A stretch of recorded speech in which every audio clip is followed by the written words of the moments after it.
नमस्कार. रेसिपी सफरवर मी गीता तुम्हा सगळ्यांचं पुन्हा एकदा खूप खूप स्वागत करते. या भागात आपण बघणार आहोत कुरकुरीत डोनट्स. विना अंड्याचे आहेत आणि अतिशय सुंदर, पोकळ आणि कुरकुरीत बनतात. 1 ते 2 महिने सहज टिकतात. घरच्याच साहित्यापासून मस्त डोनट्स बनतात. मुलांना अधेमध्ये खायला लागतं काहीतरी, अशावेळी नक्की बनवून ठेवा. साहित्य बघूया काय काय लागणार आहे. मेजरिंगच्या सगळ्यात मोठ्या कपानं 2 कप मैदा घेतला आहे. आपल्याला ज्या प्रमाणात बनवायचं आहे त्या प्रमाणात हाच रेशो तुम्ही फॉलो करू शकता.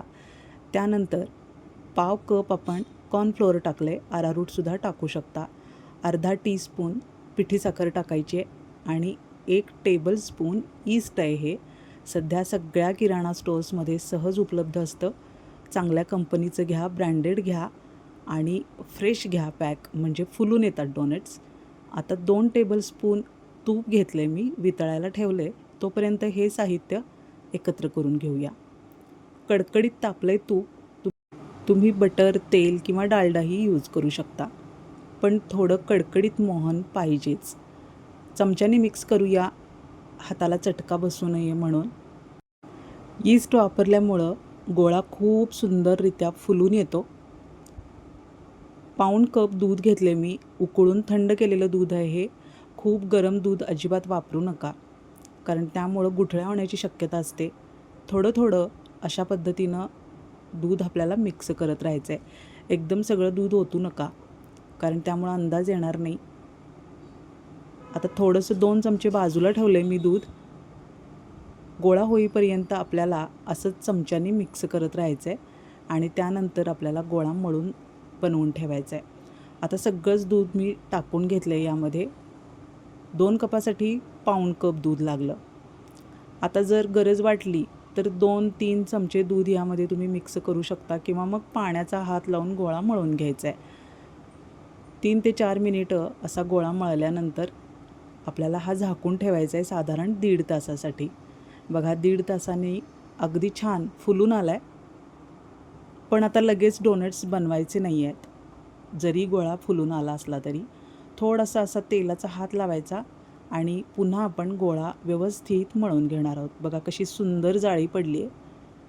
छान फुलून आलं आहे, फर्मेंट झालं आहे छान. पण आता हा गोळा आपण पुन्हा एकदा 3-4 मिनिट एकत्रित करून घेणार आहोत आणि अगदी गुळगुळीत मळून घ्यायचं आहे. बघा कसं छान फर्मेंट झाला आहे. असाच हवा आहे आपल्याला. तेलाचा हात लावायचा आणि पुन्हा आपण पीठ सारखं करून घ्यायचं. आता ज्यावेळी आपण पीठ मळायला घेऊ तेव्हा हा गोळा आपल्याला गुळगुळीत लागायला लागतो. बघा अगदी छान सगळा गोळा व्यवस्थित एकत्रित होतो आहे. 1.5 तासांनी आपण हा गोळा मळायला घेतला आहे. टायमिंग लक्षात ठेवा तुम्ही. आता अशा पद्धतीनं पुन्हा एकसारखं करायचं. थोडा वेळ मळून घ्यायचा, म्हणजे अजून थोडा वेळ आपण याला फुलायला ठेवून द्यायचं आहे. साधारण 1.5 ते 2 तास पुन्हा आपण हा गोळा अशा पद्धतीनं एकत्रित करायचा. त्याचा छान गोळा गुळगुळीत बनवायचा आणि पुन्हा याच कढईमध्ये आपण ठेवून द्यायचं आहे. आता पुन्हा 2 ते 2.5 तास असंच ठेवून द्यायचं आहे. झाकून ठेवूया. आता बघा साधारण 2.5 तासांनी बघतोय आपण कसला फुलून आला आहे. बघा प्लेटलासुद्धा पीठ लागलेलं दिसतंय आपल्याला. अगदी सुंदर जाळी पडली आहे. आता एक गोष्ट तुमच्या लक्षात आली असेल की आपण पीठ मळताना मीठ वापरलेलं नाही आहे. कारण जर मीठ आपण यामध्ये मिक्स केलं तर आत्ता जसा आपल्याला गोळा फुललेला दिसतोय, बघा कशी जाळी पडली आहे, ती पडत नाही. त्यामुळं मीठ टाकायचं नाही. फक्त साखर टाकली आहे आपण. साखर टाकल्यामुळं ईस्ट फर्मेंट व्हायला मदत होते. चपातीपेक्षा थोडासा जास्त गोळा घ्यायचा आणि तो हलक्या हाताने आपल्याला मैद्यावरच लाटून घ्यायचा आहे. सुंदर होतात डोनट्स. अशा पद्धतीनं नक्की बनवून बघा. मुलांना खूप आनंद होतो. त्यांच्या आवडीचे आकार तुम्ही बनवू शकता. पण व्हॅलेंटाईन स्पेशल बनवतो आहे आपण, त्यामुळं आपण बदामाचा आकार निवडलेला आहे आणि त्याच आकाराचे आपण हे सगळे डोनट्स काढून घेणार आहोत. थोडंसं जाडसर लाटायचं, म्हणजे सगळे डोनट्स फुलून येतात.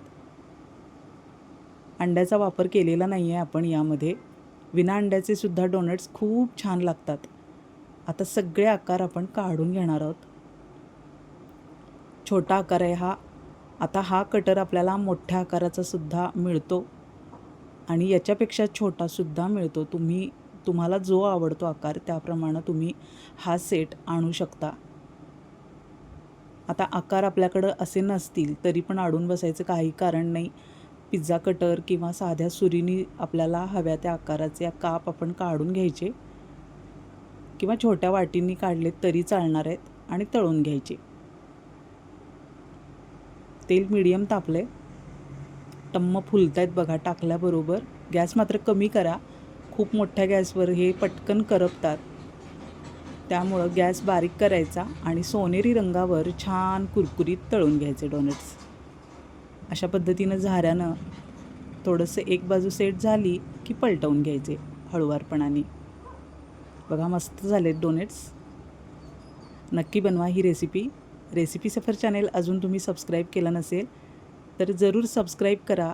आपल्या चॅनेलवर एकाहून एक सरस आणि हटके रेसिपीज तुम्हाला बघायला मिळतील, शिकायला मिळतील.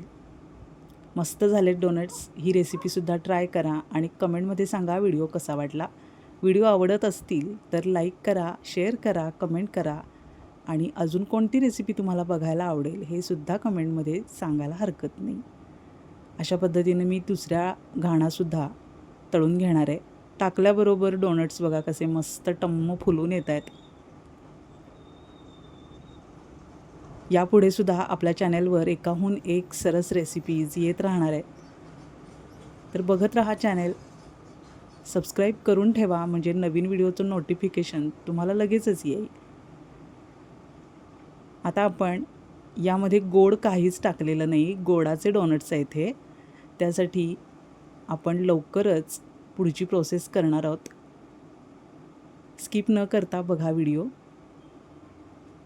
सोनेरी रंगावर अशा पद्धतीनं सगळे डोनट्स मी तळून घेतलेले आहेत, कुरकुरीत झालेत.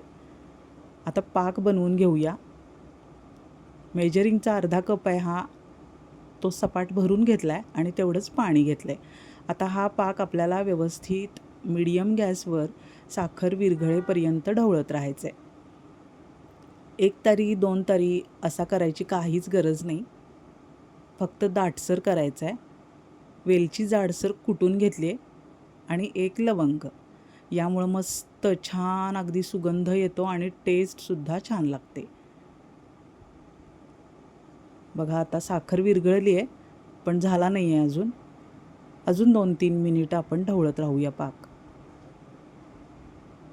1 तारी करायची अजिबात गरज नाही आहे. चमच्याला जाणवायला लागतं की पाक आता दाटसर झाला आहे. अशा स्टेजला आला की गॅस बंद करायचा. गॅस बंद केला आहे मी. 1 चिमूट फक्त मिठाची टाकली आहे म्हणजे टेस्ट अगदी छान लागते गोडाच्या पदार्थामध्ये. सारखा करून घेऊया पाक. आता हा पाक उकळता असताना आपल्याला डोनट्स टाकायचे नाही आहेत कारण ते मग लगेचच मऊ पडतील, सॉगी होतील. थोडासा कोमट होऊ द्यायचा पाक आणि मगच आपल्याला 1-2 मिनिटांसाठी फक्त डोनट्स असे घोळवून घ्यायचे. आता तुम्हाला जर पाक नको असेल तर तुम्ही गरम असतानाच पिठी साखर भुरभुरली तरी चालणार आहे. पण असे पाकात टाकल्यामुळं खूपच सुंदर लागतात डोनट्स आणि दुसऱ्या दिवशी पाक यावर शिल्लक उरतच नाही. अगदी खुटखुटीत आणि छान होतात.